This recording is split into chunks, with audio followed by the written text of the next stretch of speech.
Bonjour à tous.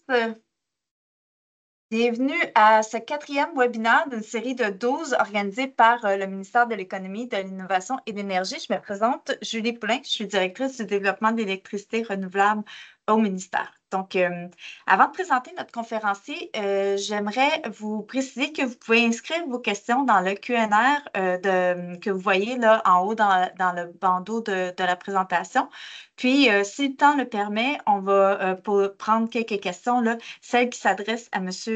Léveillé. Donc, mais si les questions ne s'adressent pas à lui, là, on va les prendre en délibéré, puis vous allez pouvoir, on va répondre à l'ensemble des questions, principalement là, par notre page Internet. Donc, le webinaire d'aujourd'hui, il va être animé par M. Yannick Léveillé, qui est directeur général du parc éolien Pierre de Sorel.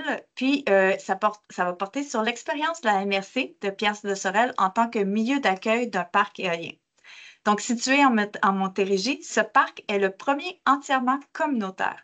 Mis en service en début décembre 2016, il comprend 12 éoliennes pour une capacité totale d'un peu plus de 24 mégawatts. Les turbines sont réparties entre les municipalités de Yamaska, de Saint-Robert et de Saint-Aimé. Elles sont installées sur des terres agricoles privées et produisent de l'énergie renouvelable équivalente aux besoins d'environ 2000 foyers. Témoin de l'implantation du parc au sein de la communauté de la MRC, M. Léveillé traitera des appréhensions fréquentes de la population en lien avec les éoliennes, telles que le bruit et les effets du milieu. Donc, M. Léveillé, à vous la parole. Merci, Madame Poulain. Bonjour, bonjour à tout le monde.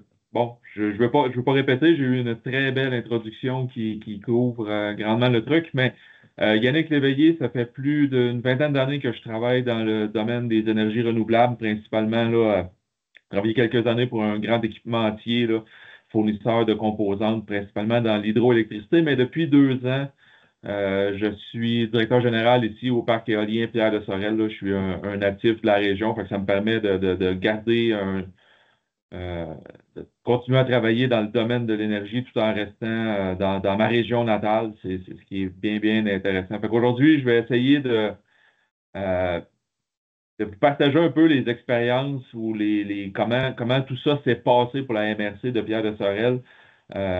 Comment on en vient qu'à lancer un projet éolien.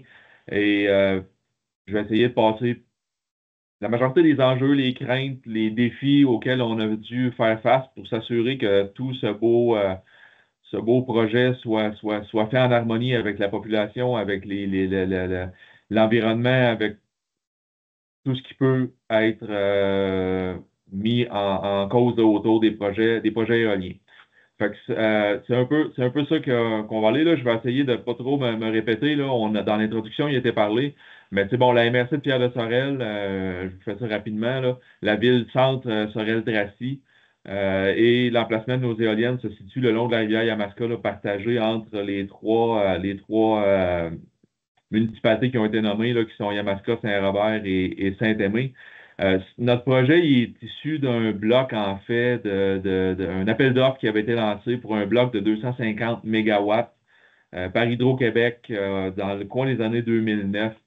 Euh, à l'époque, l'idée pour nous, la MRC, c'était de diversifier un peu les sources de revenus, puis d'enlever une pression sur la taxation. Donc, la MRC, en construisant un parc éolien, pouvait générer des revenus et des entrées d'argent qui ne venaient pas directement de la taxation faite aux citoyens, aux entreprises de la région. Fait que c'est comme ça que le projet est un peu né. Réponse aux appels d'offres, on remporte, du moins le projet est sélectionné. C'est devenu, pendant ces années-là, le plus grand chantier de construction de la région. Puis aujourd'hui, ben, c'est devenu un acteur clé, là, le parc éolien. C'est une importante contribution à notre région qui est très, très, très énergivore avec plusieurs entreprises qui sont dans le domaine de l'acier. Donc, on vient un peu contrebalancer, si on veut, là, le fait qu'on consomme énormément d'énergie pour les usines de la région. Ben, le parc éolien, ben, pour notre région, c'est un peu la fierté de dire qu'on est capable de participer à la décarbonation du Québec, même si on est quand même une source de pollution non négligeable. Fait que c'est en marche depuis le 28 décembre 2016, puis encore une fois, moteur économique incontournable dans notre région. Ça stimule l'attractivité et le dynamisme de notre région auprès des investisseurs. C'est indéniable. Mais un projet comme ça ne se fait pas sans défi.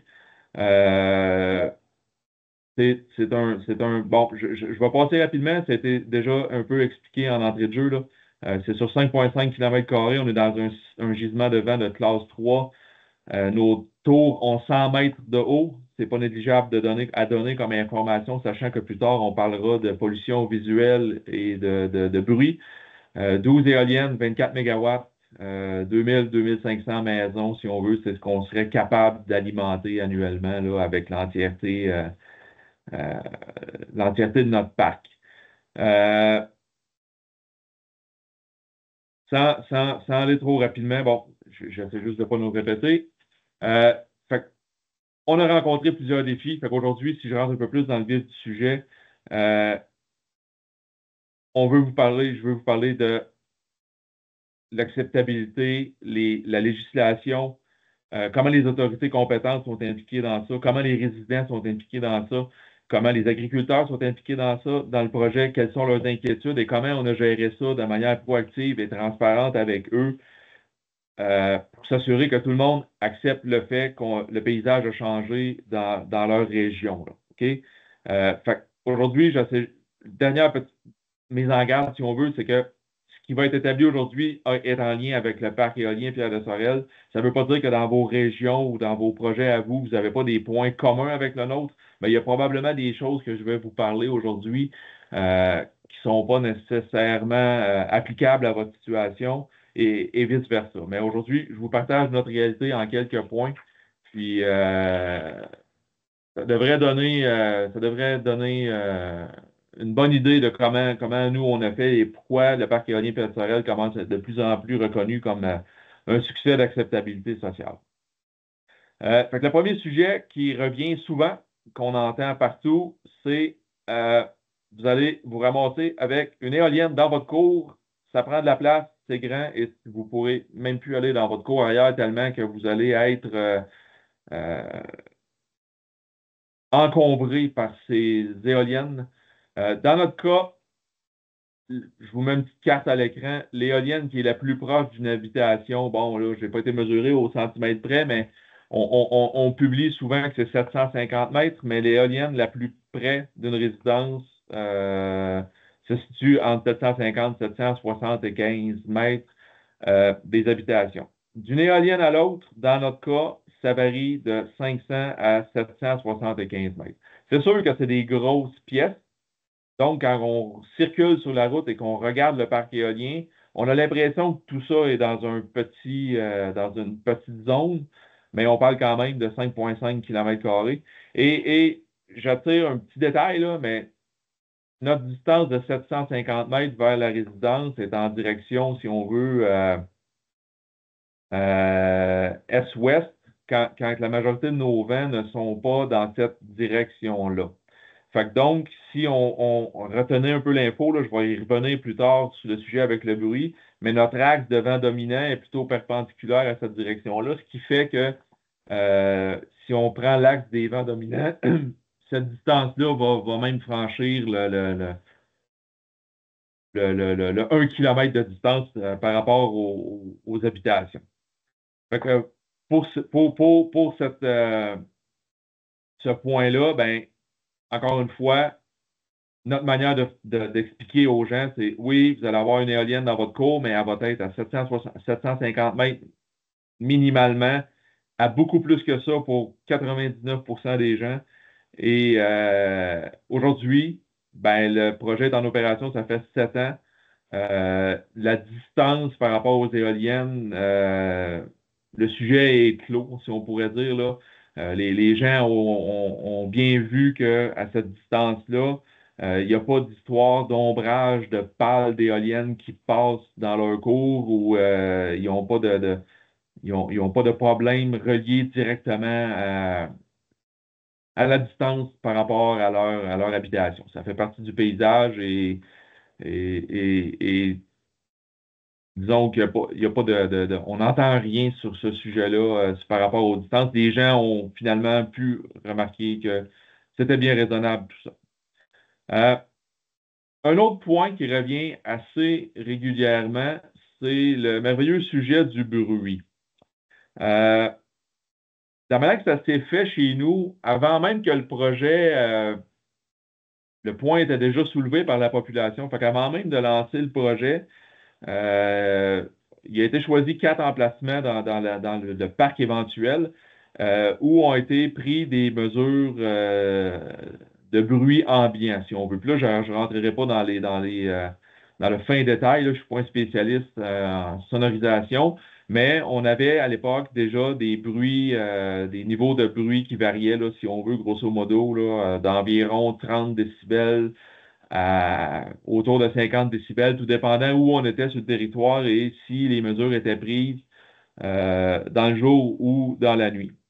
Euh, Quand le parc a été construit, le projet, ce qui s'est passé, c'est qu'on a pris les 3, 4 mêmes emplacements et on est allé voir combien de bruit était généré par l'éolienne elle-même, si on veut. Fait que donc, on découvre que l'éolienne elle-même, oui, va faire du bruit, oui, a un son de sifflement quand on est au pied de l'éolienne, mais on se rend compte que les niveaux de bruit, dans notre cas, étaient inférieurs au niveau de bruit déjà présent euh, dans les régions. Et ce qu'il faut savoir souvent, c'est que on a l'impression que le 28 décibels s'ajouterait aux 42 décibels qui deviendrait un 70 décibels de son.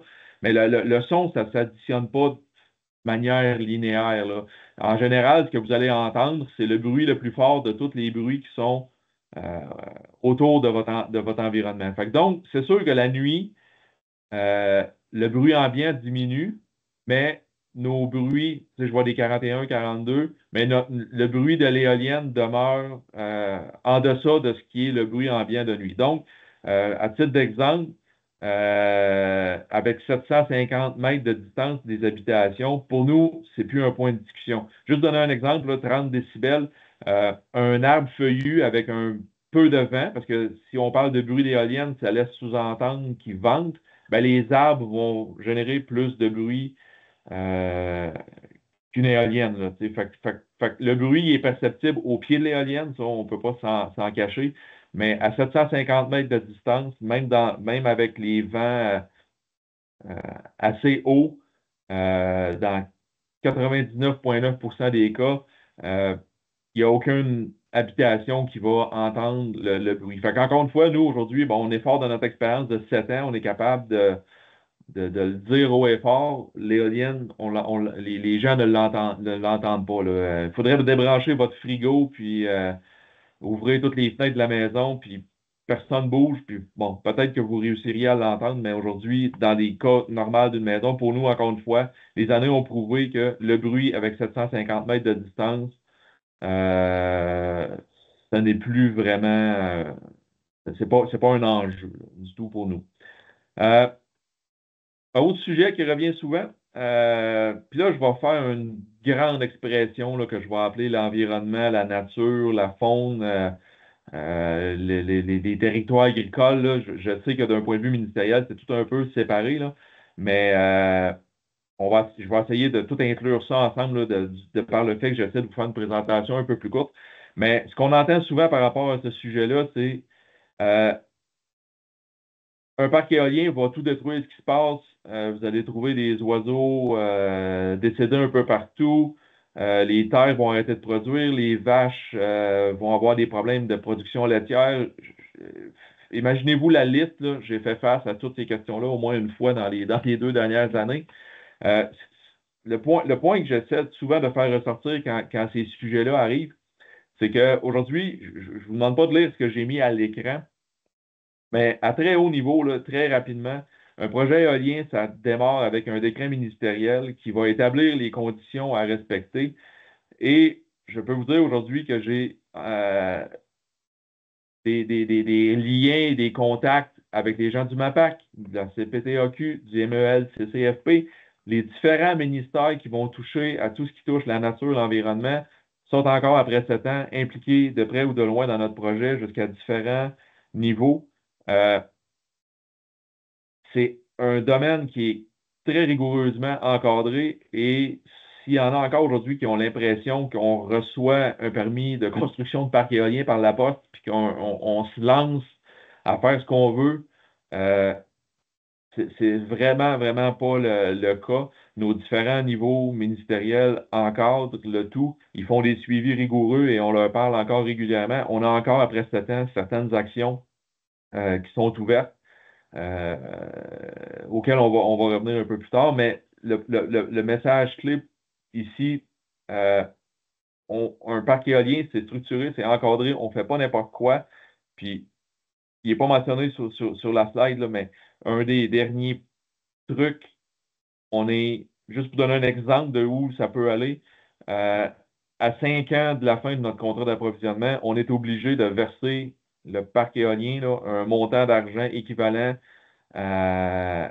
au coût de démantèlement d'un parc éolien, même si l'objectif n'est pas de le déconstruire, mais on est obligé de donner un chèque juste pour faire une image grosse, c'est pas un chèque, là, mais un montant équivalent au coût des démantèlements en garantie à Hydro-Québec.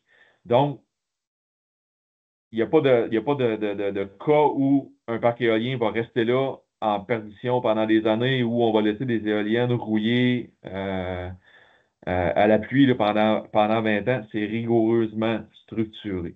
Fait que je voulais juste au moins toucher rapidement à ce projet-là. Puis les prochains sujets qui viennent sont en lien directement avec ces trois organisations-là avec lesquelles on travaille encore à ce jour. OK? Euh, Ça parle beaucoup d'agriculture. Je vous ai sorti deux petites photos, là. Désolé, là, ils sont prises une de la gauche, une de la droite, si on veut, là. Mais en haut, à votre gauche, vous voyez un carré où clairement la culture et l'agriculture est problématique par rapport à sa section juste au-dessus. Bon, on pourrait comprendre et on doit comprendre que ce carré-là, c'est l'emplacement où était installé, on va dire, le chantier de construction. Ça veut dire que les gens, durant la construction, sont arrivés avec les grues, avec les roulottes de chantier, avec les installations temporaires pour la construction. Et effectivement, tout autour de l'éolienne, ben, il y a eu une compaction du sol et les agricultures sont différentes.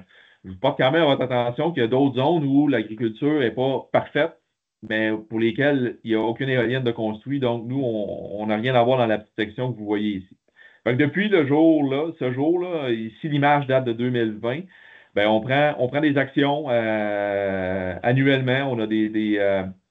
On a une agronome qui travaille avec nous, payée par le parc éolien à temps plein, qui année après année prend des relevés de rendement et propose des solutions en coopération avec les différents ministères sur comment on va rétablir la culture autour de l'éolienne. Autrement dit, de l'année 2020 en bas, là, désolé, le petit chiffre apparaît mal, l'année 2024, ben, l'image de drone que vous avez là, je vous dis, c'est la même éolienne, c'est juste que l'image est prise de l'autre côté. Ben, on voit que carrément, la zone carrée qui était endommagée en 2020 a été complètement rétablie et aujourd'hui, on pourrait même pas dire exactement où le chantier de construction était. Le seul impact au sol qui reste, c'est le chemin d'accès et la largeur de la camionnette tout le tour, là, qu'on soit capable de passer avec nos équipements de maintenance. Fait que dans un cas comme celui-là, annuellement, notre agronome fait rapport au ministère et si, c'est positif, 2 ans de suite, ils vont considérer qu'on a rétabli la production agricole et cette éolienne-là va être enlevée de la liste de suivi. On arrive tout juste là, dans notre cas, après 7 ans. Certains parcs s'en sortent plus rapidement. Nous, on a un sol très, très, très glaiseux. Ça devient presque comme du ciment. Fait que tout ce qui s'appelle travaux de drainage, sous-solage, de nivellement, c'est aux frais du parc éolien. À chaque année, c'est nous qui exécutons les travaux et qui payons les différents entrepreneurs ou agriculteurs qui participent avec nous avec ça. Et encore à ce jour, on va compenser l'agriculteur qu'il y a des pertes de rendement sur ces sections-là, le temps qu'on continue de rétablir la production. Fait qu'aujourd'hui, les efforts sont mis à rétablir les cultures et en attendant, ben, le parc éolien continue de compenser chacun des agriculteurs pour cette perte-là qui est encourue de par l'impact de la construction d'une éolienne. Fait qu'encore une fois, si je reviens au message de tantôt, il n'y a aucun parc éolien qui va se construire où on va laisser des situations comme ça aller dans le temps. On est en action presque quotidiennement. J'avais même encore ce matin du drainage qui s'effectuait sur certaines terres. Oui, dans la neige, on a tassé de la neige pour aller drainer des sections de terres agricoles pour aider les problèmes. OK? Fait que c'est un autre, un cas qui parle là, un peu. Là, je voulais vous montrer ces photos-là. Un autre point qui revient assez régulièrement, c'est l'aspect visuel d'un parc éolien. Fait que nous, on entend souvent le point, mais dans notre région, bon, on s'entend, là, la beauté, c'est très subjectif. Il n'y a pas de critères qui classifient ce qui est beau et pas beau. J'ai pas rien à répondre aux gens qui me disent que c'est pas beau, c'est votre choix. Il n'y a pas d'argument contre ça. Mais dans notre région, on s'est rendu compte avec les années que les esprits sont assez marqués. Les enfants, tout naturellement, commencent à ajouter des éoliennes dans leur dessin à l'école. On s'est même rendu au point où une microbrasserie locale, là, qui est notre troisième voisin ici à Saint-Aimé, a carrément intégré le parc éolien sur l'image qu'ils ont mis sur une canette de bière. C'était bien impressionnant pour moi la première fois que j'ai réalisé ça. J'ai dit, bon, c'est à ce point-là intégré dans le décor. Fait que j'ai pris la peine là, de vous montrer visuellement encore une fois. Pour nous, ça, on en a fait une fierté là, au bureau, dans notre bureau aussi. Là, pendant des années, on a utilisé ces dessins-là qui avaient été faits par les élèves de l'école comme, comme symbole, si on veut, là, d'acceptabilité du projet dans la région. Puis par rapport à la beauté ou laideur, si on veut, si je me permets le mot un peu négatif d'une éolienne, un des points majeurs qui était sorti à l'époque, que je me suis un peu gardé pour la fin, était en fonction.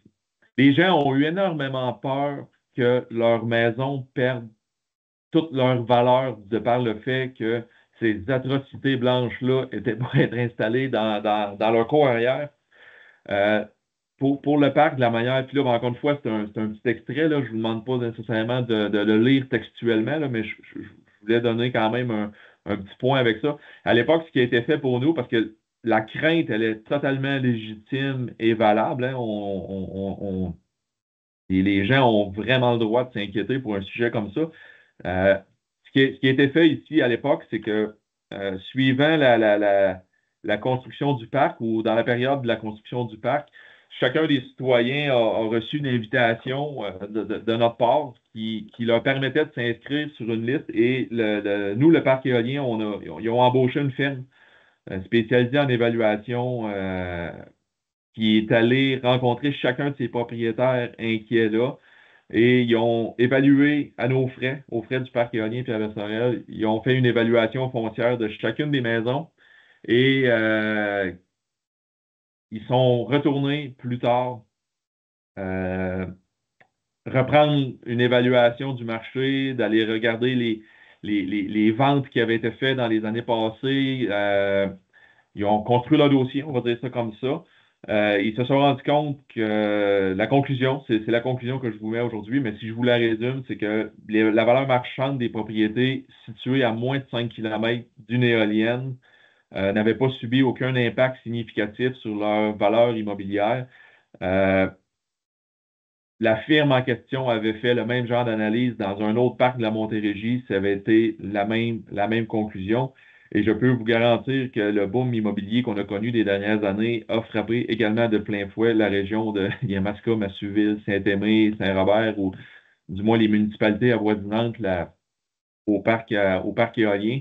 On a personne qui a été capable de démontrer que sa maison ne valait plus ce qu'elle valait au moment de la construction.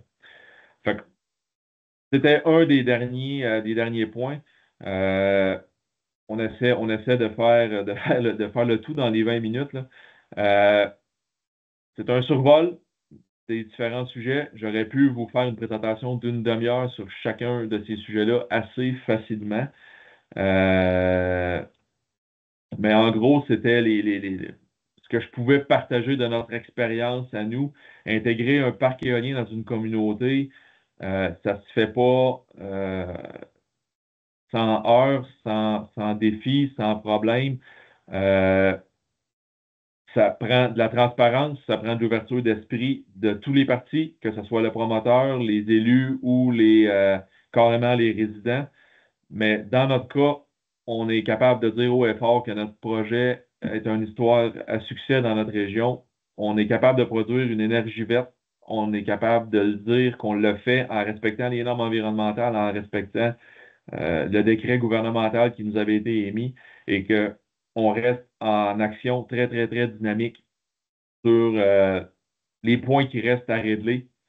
Personne n'abandonne et on veut rétablir tout ça pour ramener ça à la perfection pour notre région. Pour nous, c'est la preuve qu'un parc éolien, ça peut parfaitement s'harmoniser dans la transition énergétique et tout en respectant les réalités locales. C'est notre histoire, c'est notre petit 20 minutes sur le sujet. Fait je vous remercie de votre participation. Ceux qui se sont connectés, c'est vraiment apprécié d'avoir pris le temps de m'écouter. Puis, s'il y a des questions qui ont été soulevées, ne vous gênez pas. Il n'y a aucune question auquel je n'ai pas. J'ai pas des réponses à tout, mais j'ai aucune question qui me fait peur. Je vais vous donner toute l'information que j'ai. Je vous laisse même mes coordonnées là, au bas de la présentation si vous avez des questions un peu plus précises. Sur notre histoire, gênez-vous pas de me contacter. Alors, c'était ce qu'il y en a. Je ne sais pas si on a des questions. Je vais laisser. Parfait. Merci beaucoup, Monsieur Léveillé. C'était Ça fait vraiment très plaisir. intéressant, là. C'est vraiment intéressant de voir un projet concret, l'implantation, puis les années qui ont suivi. Moi, je suis un peu curieuse par rapport à la diapositive que vous avez montrée, là, où l'implantation en 2020, on voit que les autres éoliennes en arrière, il n'y a aucun impact autour de l'éolienne. Puis il y en a seulement qu'à cet endroit-là, vous avez parlé du sol qui était glaiseux, là. C'est-tu vraiment parce que le sol était complètement il est différent là, pour chacune des éoliennes? Ben, la réponse courte, oui, le sol peut être différent d'une éolienne à l'autre, c'est notre cas, là. Puis même souvent, en plein milieu de la parcelle qu'on a à retravailler, on va passer de glaiseux à sablonneux. Si on fait référence plutôt à celle-là ici en haut, bon, il y a un peu de notion d'angle, si on veut, là. Probablement que si on avait une photo un peu plus de dessus, on pourrait encore voir certains points, mais OK. l'agriculture, c'est un procédé qui est lent. On ne peut pas arriver au mois d'avril avec la fonte des neiges, on fait nos travaux et le résultat est immédiat. C'est vraiment long, puis c'est ce qui fait que 7 ans plus tard, on en a encore des dossiers qui sont actifs. Euh, c'est qu'on va niveler pour évacuer l'eau. Ah, ben là, en nivelant, l'eau, elle va s'accumuler à une autre place, puis on a déplacé le problème.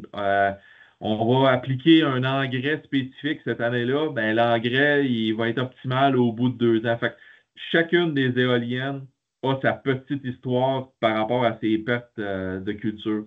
Si j'ai montré celle-là, c'est que là, je voulais vraiment montrer quelque chose qui était visuellement parfait. Ouais. Mais en réalité, on irait autour de l'éolienne avec un capteur de rendement, puis peut-être qu'elle n'était pas parfaitement rétablie encore, là, même si la couleur est beaucoup plus harmonieuse qu'elle était au début. Mais chaque éolienne a sa particularité en fonction de la culture qu'on y met, de la composition du sol. On a des agriculteurs qui sont biologiques. Ça complexifie grandement notre travail parce qu'on ne peut pas utiliser d'engrais Chimique. chimiques, là. Bon, faut y aller avec les engrais verts. Fait que eux, le rétablissement est beaucoup plus long. Mais pour nous, c'est pas une raison, là. On continue. OK, vraiment intéressant. On savait que l'impact était réduit là, au niveau après la construction de l'éolienne, mais c'est intéressant de voir à quel point que l'agriculture là, reprend vraiment au pied de l'éolienne. Là. Oui, ben ça, je l'entends souvent, là, les gens pensent qu'on se ramasse avec des sections de 100 mètres par 100 mètres, puis nous, là, si on regarde au registre foncier, probablement que notre emprise à nous et notre servitude, elle pourrait ressembler au carré, là. Mais on n'empêchera pas l'agriculteur de venir cultiver cette terre-là, là. Mhm. Ouais, ouais, On tout à prend, on fait. prend le minimum, puis c'est tout, là.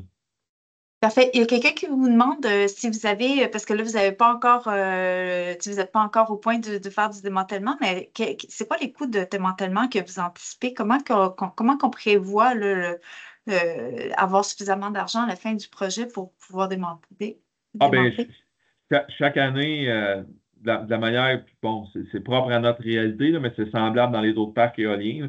À chaque année, quand on commence à faire des redistributions d'argent vers la MRC, ben, il y a une partie de cet argent-là qui est gardée dans un compte de banque, là, ni plus ni moins.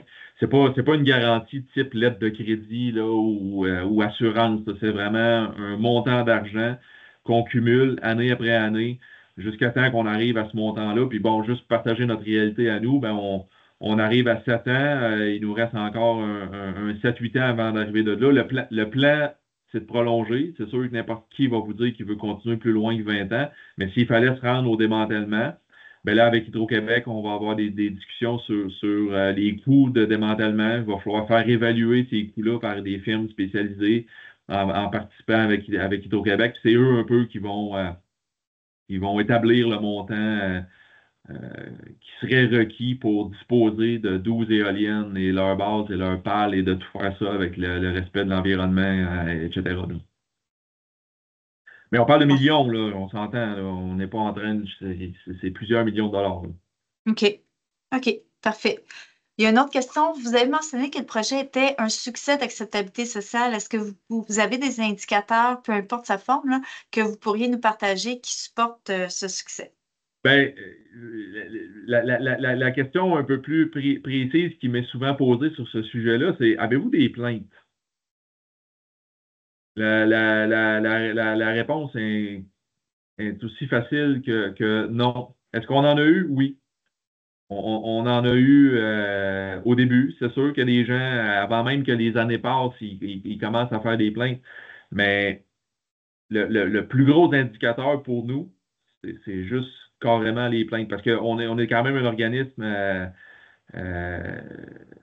on est quand même accessible. On est une MRC ici. Le propriétaire est une MRC. Fait que c'est facile, là. On peut y aller avec une plainte écrite, puis on est obligé d'en tenir compte, là. La population peut faire des demandes d'accès à l'information. Il y a différents moyens de savoir ce qui se passe dans notre parc. Depuis plusieurs années, c'est zéro, zéro, zéro, zéro, zéro plainte. OK. J'en cherche, c'est zéro. Puis les plaintes que vous receviez au début, ça ressemblait à quoi? Ben, c'est un peu les sujets que j'ai établis aujourd'hui. Il y OK. en a qui ont eu peur du bruit, il y en a qui ont eu peur, puis on se rendait compte avec le temps que la plainte, oui, la personne fait une plainte ou une mise en demeure en disant ma maison a perdu toute sa valeur, ben on a répondu par des études de marché, puis on les a pas laissés tomber, là. J'étais pas là personnellement à l'époque, mais c'est allé jusqu'à aller rencontrer ces gens-là et de payer de notre poche tout ce qu'il fallait pour les rassurer. OK. Parfait.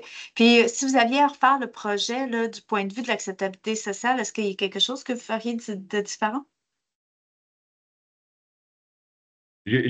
Encore une fois, j'étais pas là à l'époque. De ce que je peux percevoir qui était bien, qui a probablement énormément aidé, euh, qu'on pourrait encore plus bonifier probablement aujourd'hui, parce que c'est sûr, avec une expérience, les problèmes potentiels sont peut-être plus les mêmes aujourd'hui, là, mais communiquer, communiquer, communiquer, communiquer, la transparence absolue, on n'a rien caché, là. La personne qui a un doute sur le bruit, elle ne s'est jamais fait répondre. Inquiète-toi pas, c'est dans les normes, là. Ça n'a jamais été ça la réponse. La réponse, ça a été on va faire des études, on a même des gens qui sont allés dans des maisons avec des décibelmètres mesurer le bruit d'un réfrigérateur juste pour que les gens puissent réaliser, regardez, là, c'est votre frigo qu'on entend.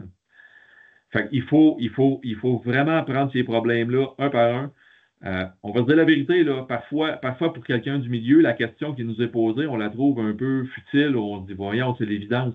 Mais je peux vous dire, je rencontre des gens et je reçois des gens dans des visites de notre parc presque à tous les mois depuis un an. Puis, il faut prendre chacun des points au sérieux, même celles où ils nous disent, ouais, mais une éolienne, ça va faire du vent dans ma cour. Faut pas se moquer de ces questions-là. C'est des gens qui ne savent tout simplement pas. Moi, il y a plein de choses. Amenez-moi dans le textile, vous allez voir, je vais vous en poser des questions, là. Ça va être spectaculaire. Mais mon domaine, c'est l'éolien, c'est l'énergie. Fait qu'il faut éduquer la population en toute transparence et jamais porter de jugement sur les questions qu'on reçoit, hein. Ben, c'est super. Donc, ben, je pense que la question la plus importante que sûrement tout le monde se pose, c'est quoi le nom de la microbrasserie qui a vu les aliens sur, sur Et sa bouteille? je les ai juste pas contactés avant de faire ça. Puis je voulais pas, comme on est quand même Ah, dans une donner de la présentation qui va aller sur publicité. un site gouvernemental, j'avais pas envie Oui. je voulais pas faire une publicité gratuite à eux plus qu'à un autre, là. Mais si vous me posez la question, je vais me permettre d'y répondre. C'est Valea, Valea. Valea Microbrasserie, une fière microbrasserie de la région de la MRC Pierre-Sorel qui sont construites tout juste ici à Massuville, qui prennent de l'ampleur. Mais bon, le monde des microbrasseries est assez compliqué, là. Je ne pourrais pas vous dire exactement où vous pourriez trouver cette bière-là, mais si vous faites le plaisir de venir à Sorel-Tracy, vous pouvez arrêter dans n'importe quel commerce de la région, puis vous allez retrouver cette fameuse canette avec des éoliennes dessus, là. Parfait. Ben, merci beaucoup, Monsieur Léveillé. Donc, la semaine prochaine, non, cette semaine, ce jeudi, là, cette semaine, c'est particulier. On a 2 webinaires cette semaine. Donc, jeudi, le 12 décembre, on a un webinaire qui va être animé par Monsieur Michel Lagacé, président de l'Alliance de l'énergie de l'Est et maire de Saint-Cyprien et préfet de la MRC de Rivière-du-Loup, qui portera sur l'acceptabilité sociale du développement éolien selon la perspective de l'Alliance de l'énergie de l'Est. Donc, merci encore, M. Léveillé, pour votre temps, Ça fait puis plaisir. merci à tous pour assister à la présentation. On se À tous. voit jeudi. Bonne Merci. fin de journée. Au revoir.